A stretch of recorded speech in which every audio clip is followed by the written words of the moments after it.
রমজান মাস হচ্ছে খুব গুরুত্বপূর্ণ মাস। রমজান মাস বছরের সবচেয়ে দামি মাস। রমজান মাসের মধ্যে সবচেয়ে গুরুত্বপূর্ণ দামি মাস হচ্ছে রমজান মাস।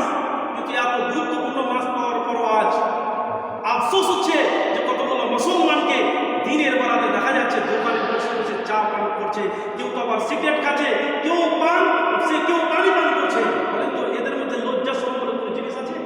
এদের মধ্যে হায়া শরম আছে? যারা দিনের বেলাতে রমজান মাসে সিগারেট খায়, চা পান করে, এদের মধ্যে হায়া শরম বলে লজ্জা শরম বলে কোনো জিনিস নাই। সত্যি সত্যি যদি এদের মধ্যে হায়া শরম থাকতো, লজ্জা শরম থাকতো, তবে দিনের বেলাতে চা পান করতো না, দিনের বেলাতে পানি পান করতো না। কোন মুসলমানের বাচ্চা রমজান মাসে দিনের বেলাতে সে চা পান করতে পারে না।